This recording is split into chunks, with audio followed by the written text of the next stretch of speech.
Hello everyone, welcome to Katiyar DK education point. I am Divya और आज हमारी एसएसटी की क्लास है। ये क्लास आपकी सीटेट पेपर 2 के लिए है। तो जिन बच्चों का सब्जेक्ट एसएसटी है, ये क्लास उनके लिए बहुत ही ज़्यादा हेल्पफुल होने वाली है।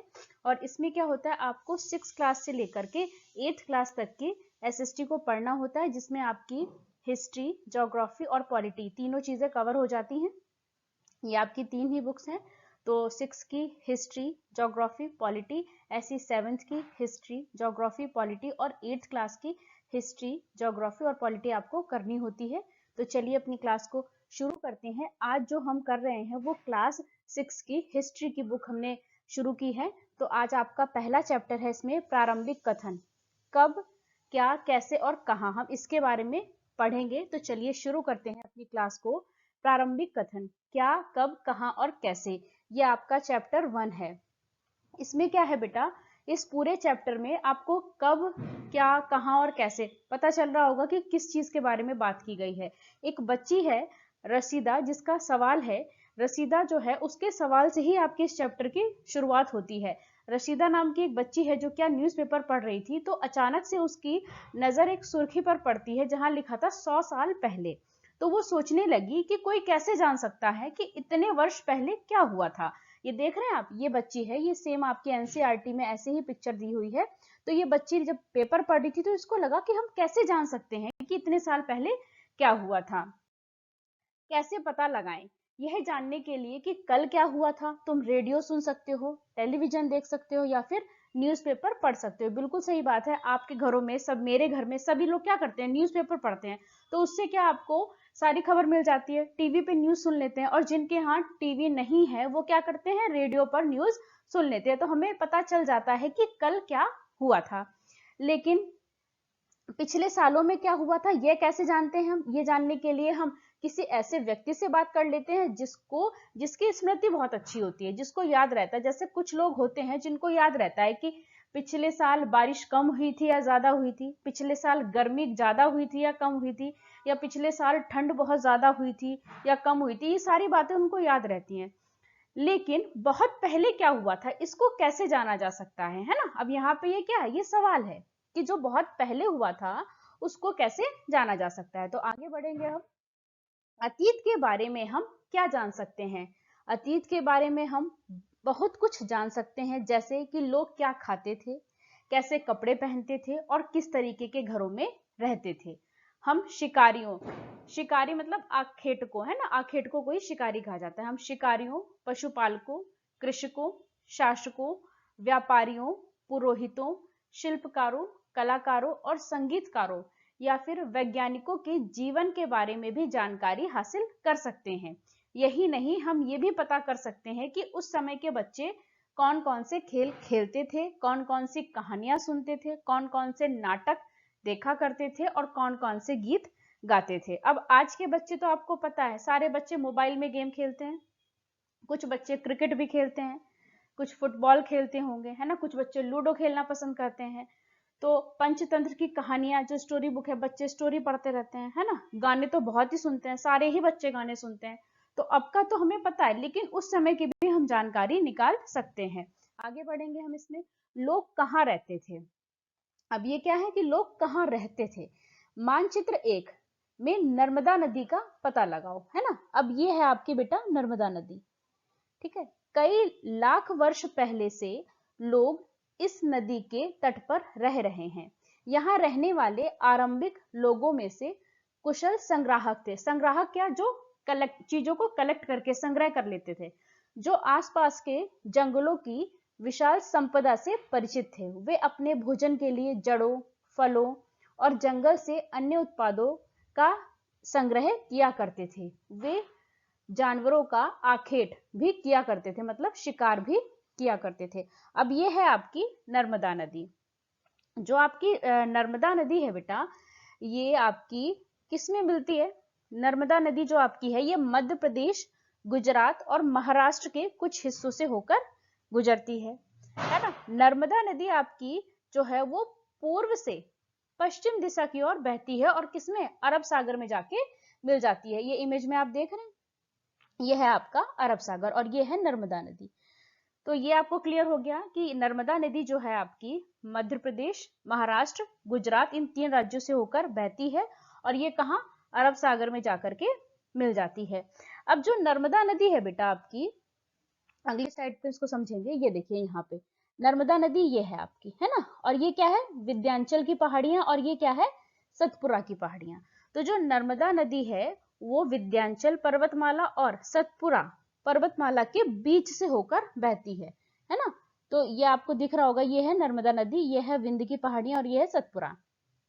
आपकी नर्मदा नदी कहाँ, अरब सागर में जाके मिल जाती है। नर्मदा नदी की जो सहायक नदियां हैं वो कौन कौन सी हैं, सेर नदी, कानड़ नदी, शक्कर नदी, हथनी नदी और कुंदी नदी, हिरण नदी, ऊटी नदी, वरना नदी, मान नदी, ये क्या है आपकी नर्मदा नदी की ये सहायक नदियां हैं। अब आपकी जो नर्मदा नदी है इसका उद्गम स्थल क्या कहाँ है, ये मध्य प्रदेश के अनूपपुर जिले में स्थित अमरकंटक क्या है, इसका उद्गम स्थल है। तो यहाँ से ये सारी बातें आपको क्लियर हो गई कि ये है आपकी नर्मदा नदी, ये विंध्याचल और सतपुरा की पहाड़ियों के बीच से बहती है और ये अरब सागर में जाके मिल जाती है। एक ये है बेटा आपकी किरथर की और सुलेमान की पहाड़ियां, इसके बारे में भी हम आगे पढ़ेंगे, पर ये यहाँ पे पूरी स्क्रीन पे मैप आ रहा है, मैं इसीलिए आपको ये बता रही हूँ। एक ये है आपकी सिंधु नदी, सिंधु नदी जो है ये भी कहाँ, अरब सागर में जाके मिल जाती है। इसकी सहायक नदियां हैं झेलम नदी, चेनाब नदी, रावी नदी, सतलुज नदी और व्यास नदी, है ना। इधर है आपकी गारो पहाड़ियां, और ये है आपकी गंगा नदी कहाँ, बंगाल की खाड़ी में जाके मिल जाती है गंगा नदी, है ना। तो ये यहाँ पर आप देख लीजिए, इसके बाद हम डिटेल में इसको आगे पढ़ेंगे। तो चलिए अगली साइड पे चलते हैं। अब तुम उत्तर पश्चिम की सुलेमान और किरथर पहाड़ियों का पता लगाओ। तो पीछे बड़ा मैप था बेटा, वहां पे आपको दिख रहा होगा, ये यहाँ पे भी मैंने लगाया हुआ है, ये देखिए सुलेमान की और किरथर की पहाड़ियां। ये जो सुलेमान और किरथर की पहाड़ियां हैं बेटा, अब ये कहाँ पे है, पाकिस्तान का हिस्सा है ये, है ना। तो इसके बारे में पढ़ लेते हैं। इसी क्षेत्र में कुछ ऐसे स्थान हैं जहां लगभग 8000 वर्ष पूर्व स्त्री और पुरुषों ने सबसे पहले गेहूं और जौ की फसल को उपजाना आरंभ किया था। कहाँ पे, सुलेमान और किरथर की पहाड़ियों में। उन्होंने भेड़, बकरी, गाय, बैल जैसे पशुओं को भी पालना शुरू किया था और ये लोग गांव में रहते थे। तो ये देखिए, ये है आपका गेहूं, ये है जौ और ये है आपकी किरथर और सुलेमान की पहाड़ियां। आगे बढ़ेंगे हम। उत्तर पूर्व में गारो, ये रहा आपका गारो, ये है आपका उत्तर पूर्व, है ना। आप मैप पे एक ऐसे लाइन बनाइए इस तरीके से, तो ये क्या हो गया, पूर्व, पश्चिम, उत्तर और दक्षिण। तो ये क्या हो गया, ये पूर्व हो गया आपका, ये उत्तर हो गया, तो ये क्या हो गया, उत्तर पूर्व, है ना। तो उत्तर पूर्व में गारो ये रही, और मध्य भारत में, मध्य भारत कहाँ है, ये क्या है, विंध्य की पहाड़ियों का पता लगाओ। ये कुछ अन्य ऐसे क्षेत्र हैं जहां कृषि का विकास हुआ। जहां सबसे पहले चावल उगाया गया था वे स्थान विंध्य के उत्तर में स्थित है। अब यहाँ पे क्या, विंध्य के उत्तर में क्या हुआ था, चावल की खेती सबसे पहले की गई थी। आगे बढ़ेंगे हम। मानचित्र पर सिंधु तथा इसकी सहायक नदियों का पता लगाने का प्रयास करो। सिंधु नदी, है ना। अब आपको सिंधु नदी के बारे में पता लगाना है बेटा। ये देखो, ये है आपकी सिंधु नदी, है ना। सिंधु नदी जो है आपकी, इसकी सहायक नदियां कौन कौन सी हैं, झेलम नदी, चेनाब नदी, रावी नदी, व्यास नदी और सतलुज नदी, है ना। ये इसकी सहायक नदियां हैं। तो सहायक नदियां उन्हें कहते हैं जो एक बड़ी नदी में मिल जाती हैं। लगभग 4700 वर्ष पूर्व इन्हीं नदियों के किनारे कुछ आरंभिक नगर फले फूले। गंगा व इसकी सहायक नदियों के किनारे तथा समुद्र तटवर्ती इलाकों में नगरों का विकास लगभग 2500 वर्ष पूर्व हुआ और यहाँ पर 4700 वर्ष पूर्व हुआ। तो जो सिंधु नदी है बेटा, वो जो उनकी सहायक नदियों के जो किनारे थे वहां पर जो है सिंधु नदी और इनके किनारों पर 4700 वर्ष पूर्व क्या हुआ, नगर फले फूले। और जो गंगा और उनकी सहायक नदियां हैं उनके जो तटवर्ती इलाके थे वहां पर 2500 वर्ष पूर्व जो है क्या हुआ, नगरों का विकास हुआ। अब ये सिंधु नदी है आपकी। सिंधु नदी क्या है बेटा, ये आपकी चीन, भारत, पाकिस्तान 3 देशों से होकर बहती है और कहाँ चली जाती है, ये आपकी अरब सागर में मिल जाती है। अब सिंधु नदी का उद्गम स्थल कहाँ है? तिब्बत के कैलाश पर्वत की श्रृंखला में एक बोखारचू नामक ग्लेशियर है जहां से ये निकलती है, और तिब्बत में इसको क्या कहा जाता है? सिंगी खवन या शेर का मुंह, इस नाम से इसको जाना जाता है। अब ये जो इसकी सहायक नदियां हैं बेटा, इसमें जो ये चेनाब नदी है बेटा, चेनाब नदी इसकी सबसे बड़ी सहायक नदी है, क्योंकि ये चंद्रा और भागा 2 धाराओं से मिलकर बनी है, ये वाली चेनाब नदी है ना। अच्छा, आप इधर वाले मैप में बेटा आप देखेंगे, यहाँ पे ये झेलम नदी है, यहाँ पे आपको कृष्ण गंगा और नीलम लिखा हुआ दिखाई दे रहा होगा, है ना, दिख रहा है आपको? तो ये जो झेलम नदी है इसकी प्रमुख सहायक नदी है किशन गंगा नदी, ये दिख रही है आपको बेटा यहाँ पे ये, और इसी को पाकिस्तान में नीलम नदी के नाम से जाना जाता है।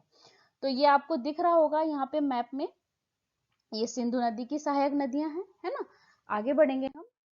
गंगा और इसकी सहायक नदी सोन का पता लगाओ। गंगा के दक्षिण में इन नदियों के आसपास का क्षेत्र प्राचीन काल में मगध और वर्तमान में बिहार के नाम से जाना जाता है। इसके शासक बहुत शक्तिशाली थे, उन्होंने एक विशाल राज्य स्थापित किया। देश के अन्य हिस्सों में भी ऐसे राज्यों की स्थापना की गई। अब बेटा गंगा नदी, ये है गंगा नदी, है ना। अब ये देखिए गंगा नदी यहाँ से आपको दिख रही है ना, ये इस तरीके से इधर जा रही है। अब जो आपकी गंगा नदी है बेटा, पहले तो इसका ये बनी कैसे, है ना, गंगा नदी जो है ये कैसे बनी, फिर इसकी सहायक नदियां, हम इसके बारे में जानेंगे। तो बेटा गंगा नदी कैसे बनी, आपकी जो विष्णु गंगा और धौली गंगा है, ये जहां पर आकर मिली उस जगह को कहते हैं विष्णु प्रयाग, है ना। तो वहां पर जो इनकी गहराई थी वो कैसी थी, बराबर थी। तो जब 2 गंगाएं आपस में मिलती है और उनकी गहराई बराबर होती है तो क्या होता है, उनका नाम बदल दिया जाता है। तो जब विष्णु गंगा और धौली गंगा विष्णु प्रयाग में आकर मिली तो वहां पर इनकी गहराई बराबर थी, इसीलिए इनका नाम बदलकर रख दिया गया अलकनंदा, है ना, अलकनंदा हो गया। फिर अलकनंदा जो नदी थी आपकी, उसमें नंदाकिनी और पिंडार नदी मिली, उसके बाद फिर उसमें मंदाकिनी नदी आकर के मिल गई। फिर क्या हुआ, नदी तो देखो आगे बढ़ रही है ना, गंगा तो आपकी आगे बढ़ रही है, फिर उसमें भागीरथी नदी जब मिली तो फिर क्या हुआ, जब अलकनंदा नदी में भागीरथी आके मिली तो इनकी गहराई फिर से बराबर हो गई। अब ये जिस जगह पर मिली उस जगह को क्या कहा जाता है, देवप्रयाग। तो फिर जब भागीरथी और अलकनंदा जब मिली और इनकी गहराई बराबर हो गई तो क्या हुआ, इनका नाम फिर बदल दिया गया और क्या रखा गया इनका नाम, गंगा। ठीक है, क्लियर हो गया। तो गंगा नदी जो है आपकी वो अलकनंदा और भागीरथी नदियों के मिलने से बनी है, और ये जहां मिलते हैं उस जगह को क्या कहते हैं, देवप्रयाग। ये क्लियर हो गया बेटा। तो ये है आपकी गंगा नदी। गंगा नदी जो है आपकी ये कहाँ जाती है, बंगाल की खाड़ी में जाकर के मिल जाती है ना। अब गंगा नदी की जो सहायक नदियां हैं बेटा वो कौन कौन सी हैं, यमुना नदी, इसमें दिख रहा है आपको, ये बहुत छोटा है शायद दिखे ना आपको, यमुना नदी, है ना। तो कोई बात नहीं, अगर इसमें नहीं भी दिख रहा तो आप सुन लीजिए, क्योंकि ये मैप बहुत छोटा है ना इसलिए दिख नहीं रहा होगा आपको। तो इसकी सहायक नदी कौन कौन सी, यमुना नदी, कोसी नदी, सोन नदी, सरयू नदी, ताप्ती नदी, है ना, चंबल नदी, घाघरा नदी, ये क्या है, यमुना नदी, गंगा नदी की सहायक नदियां हैं ये। ठीक है बेटा, यहां तक का क्लियर हो गया। गंगा नदी की ये सहायक नदियां, गंगा नदी बंगाल की खाड़ी में जाकर के मिल जाती है, और गंगा नदी जो है आपकी अलकनंदा और भागीरथी 2 नदियों के मिलन से बनी है ना, देवप्रयाग में इनका जहां ये मिलती है उस जगह को क्या कहते हैं, देवप्रयाग। आगे बढ़ेंगे हम, ये पूरा है, इसमें शायद आपको दिख जाए बेटा। तो ये देख लीजिए कि ये गंगा नदी है और किस तरीके से ये आपकी बंगाल की खाड़ी में आकर के मिल जाती है। आगे बढ़ेंगे हम। लोगों ने सदैव उपमहाद्वीप के एक हिस्से से दूसरे हिस्से तक की यात्रा की है।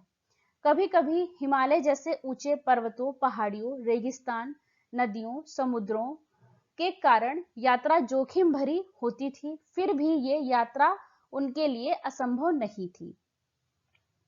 अतः कभी लोग काम की तलाश में तो कभी प्राकृतिक आपदाओं के कारण एक स्थान से दूसरे स्थान पर जाया करते थे। अब ये तो बात बिल्कुल ठीक है कि लोग एक उपमहाद्वीप से दूसरे उपमहाद्वीप की यात्रा की है, पर्वतों पर पहाड़ियों पर भी चढ़ते हैं, रेगिस्तान समुद्र है ना, इन सब की भी लोगों ने यात्रा की है।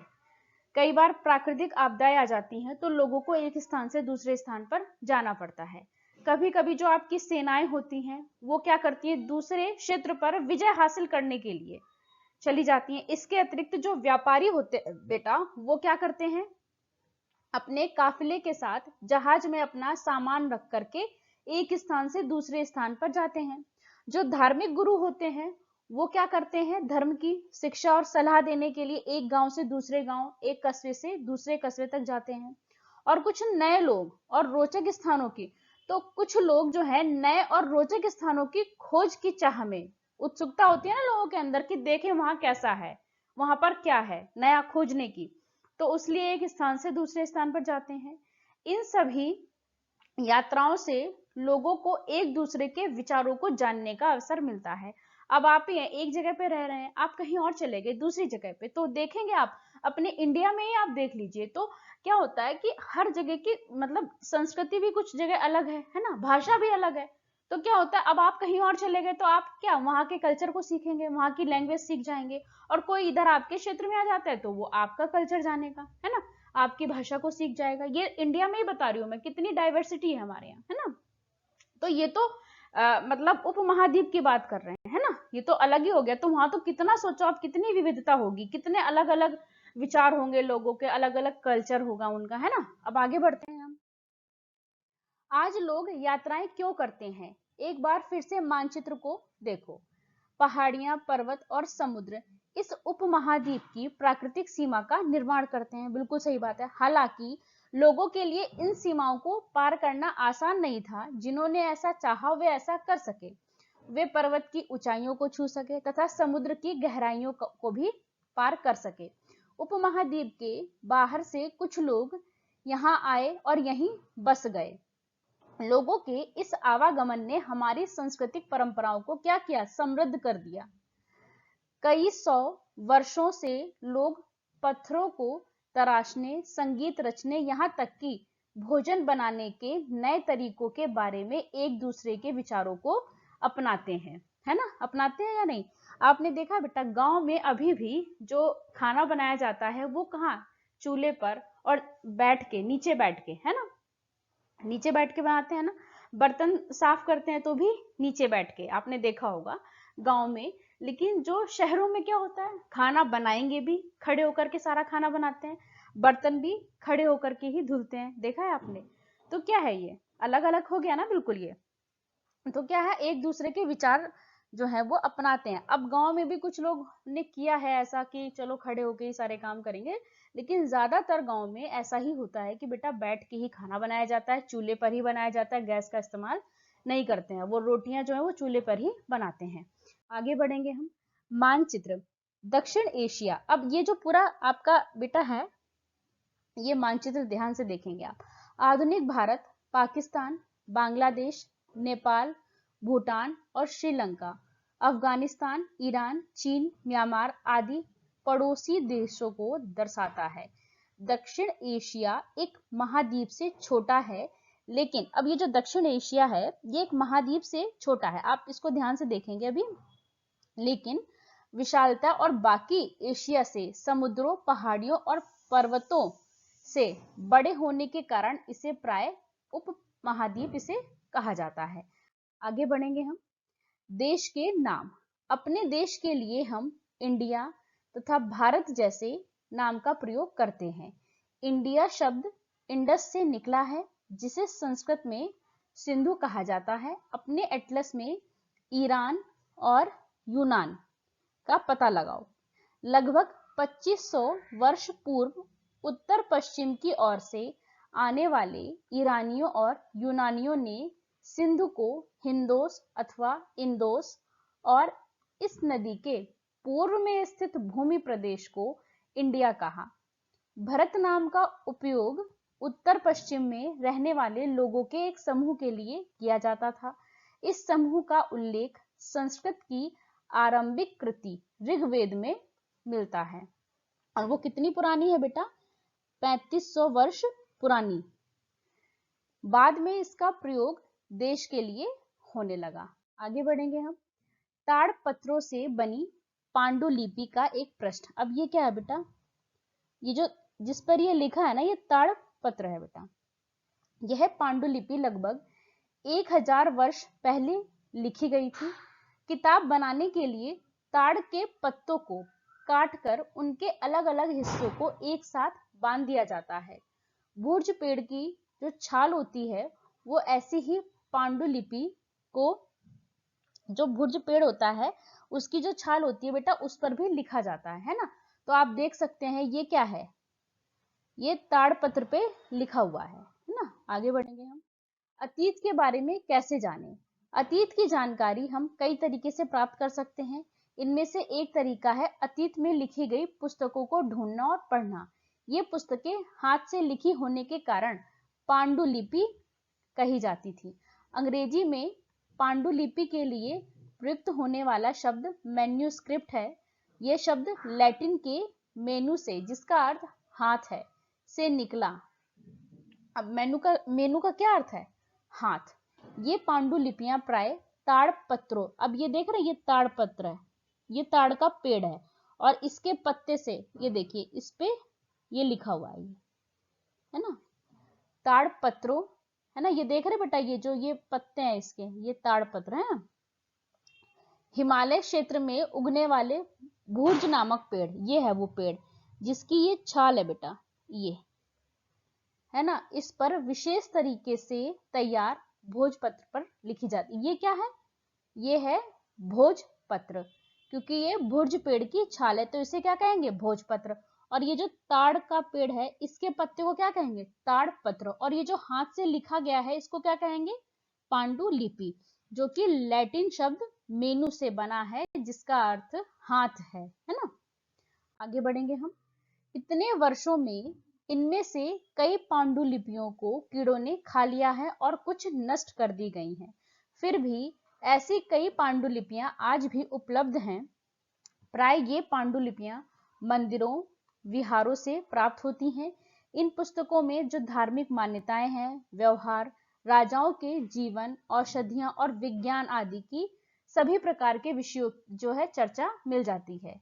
इसके अतिरिक्त हमारे यहाँ जो महाकाव्य हैं, कविताएं हैं और नाटक भी हैं।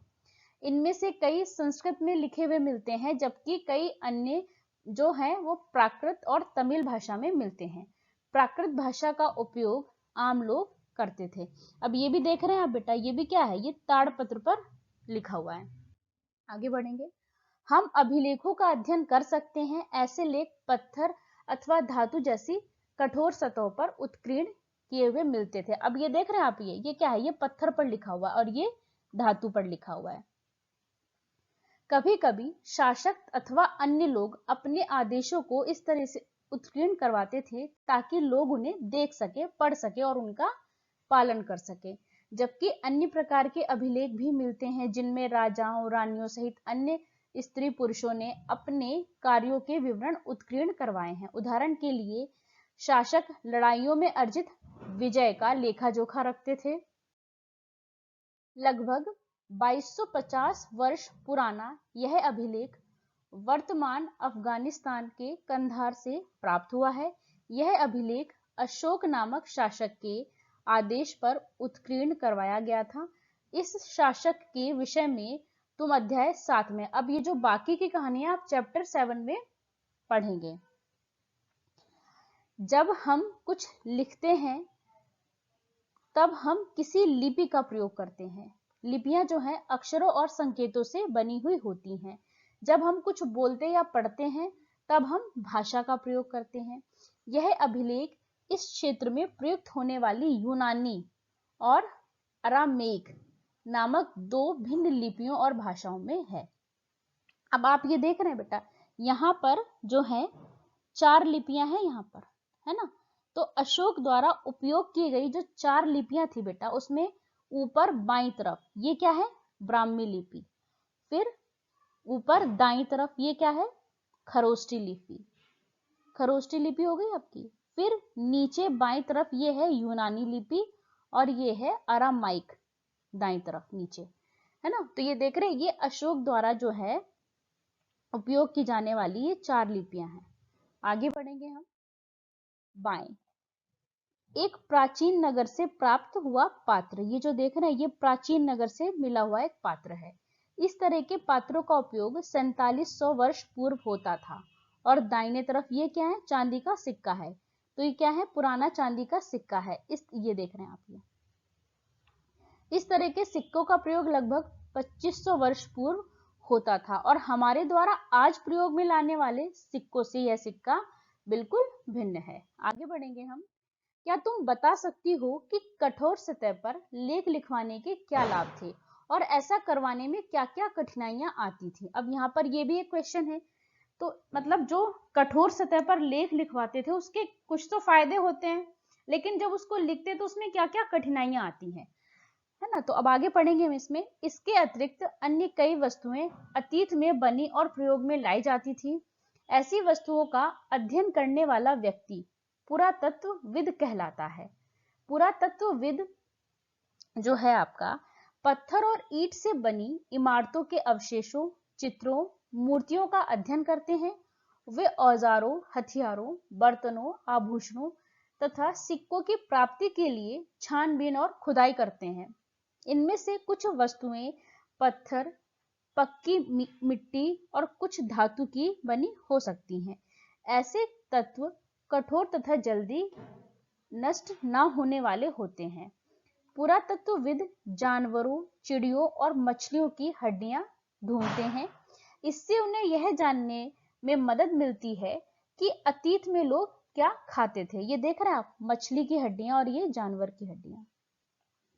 वनस्पतियों के अवशेष बहुत मुश्किल से बच पाते हैं। यदि अन्न के दाने और लकड़ी के टुकड़े जल जाते हैं तो वे जले हुए रूप में बचे रहते हैं। अब हम आगे पढ़ेंगे। क्या पुरातत्वविदों को बहुधा कपड़ों के अवशेष मिले होंगे। अब ये भी क्या एक सवाल है। पांडुलिपियों, अभिलेखों तथा पुरातत्व से ज्ञात जानकारियों के लिए इतिहासकार प्राय स्रोत शब्द का उपयोग करते हैं। इतिहासकार उन्हें कहते हैं, किन्हें कहते हैं, जो अतीत का अध्ययन करते हैं। स्रोत के प्राप्त होते ही अतीत के बारे में पढ़ना बहुत ही रोचक हो जाता है, क्योंकि इन स्रोतों की सहायता से हम धीरे धीरे अतीत का क्या करते हैं, पुनर्निर्माण करते जाते हैं। अतः इतिहासकार तथा पुरातत्वविद उन जासूसों की तरह होते हैं जो इन सभी स्रोतों का प्रयोग सुराग के रूप में करके अतीत को जानने में क्या करते हैं, अतीत को जानने का प्रयास करते हैं। आप ये देख रहे हैं यहाँ पे क्या कर रहे हैं, खुदाई कर रहे हैं। तो ये क्या है, अतीत के बारे में जानने की कोशिश कर रहे हैं। आगे बढ़ेंगे हम। अतीत एक या अनेक। अब इसमें क्या कहा है कि अतीत एक है या अनेक है। आपने जो आपकी जो बुक है उसका जो शीर्षक है वो क्या है, हमारे अतीत। तो यहाँ से पता चल जाता है कि जो अतीत शब्द का प्रयोग है बेटा वो बहुवचन के रूप में किया गया है। ऐसा इस तथ्य की ओर ध्यान दिलाने के लिए किया गया है कि अलग अलग जो समूह के लोग थे उनके लिए इस अतीत के अलग अलग मायने हैं। उदाहरण के लिए जो पशुपालक हैं, जो कृषक हैं, जो कृषि करते हैं, उनका जीवन राजा और रानियों के जीवन से, है ना, बिल्कुल अलग है। और जो व्यापारी का जीवन है वो शिल्पकारों के जीवन से बिल्कुल अलग है।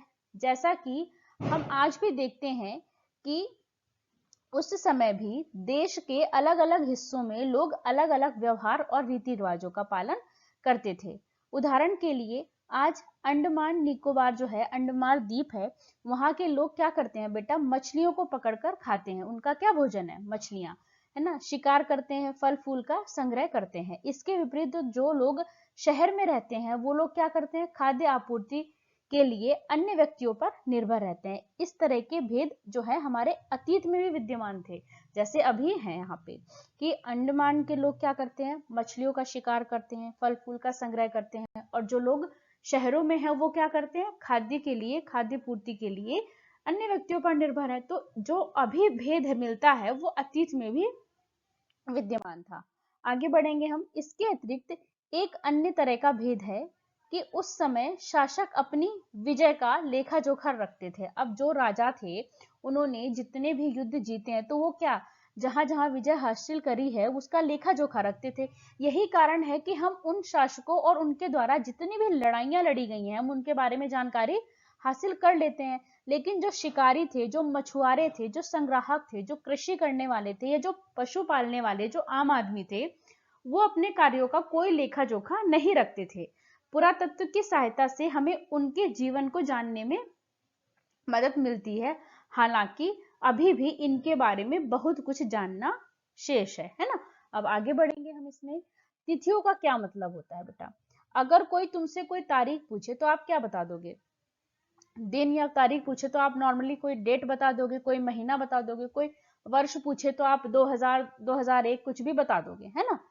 लेकिन जो वर्ष की यह गणना है बेटा, ईसाई धर्म प्रवर्तक जो है वो ईसा मसीहा के जन्म की तिथि से करते हैं। अतः 2000 वर्ष कहने का क्या तात्पर्य है कि ईसा मसीह के जन्म के 2000 वर्ष के बाद, है ना। अगर आपने 2000 कहा तो इसका मतलब क्या है कि ईसा मसीहा के जन्म के 2000 वर्ष के बाद।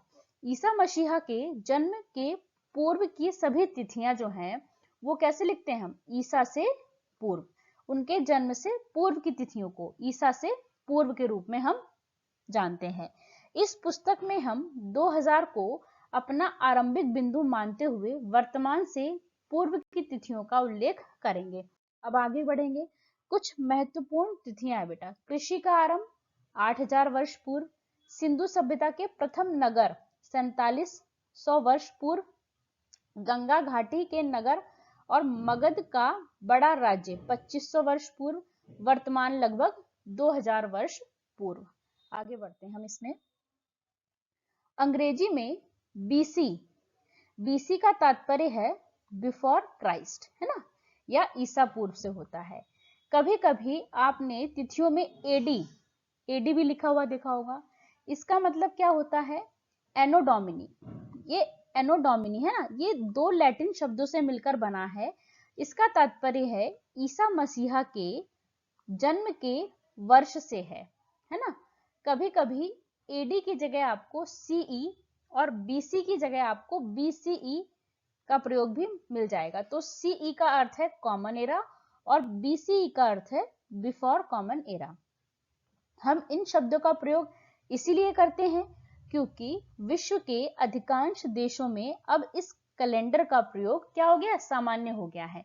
भारत में तिथियों के इस रूप का प्रयोग लगभग 200 वर्ष पूर्व आरंभ हुआ था। कभी कभी अंग्रेजी में बीपी के अक्षरों का प्रयोग होता है जिसका तात्पर्य है बिफोर प्रेजेंट या वर्तमान से पहले। वीडियो अच्छी लगी हो तो लाइक करें, शेयर करें, चैनल को सब्सक्राइब करें। आज हमने आपकी जो हिस्ट्री का पहला चैप्टर था वो पूरा कंप्लीट कर लिया है। मैंने सारा ही कंटेंट आपकी एनसीईआरटी की बुक से लिया है। तो वीडियो को अगर आपको वीडियो अच्छी लगे तो इसको लाइक करें, शेयर करें, चैनल को सब्सक्राइब करें।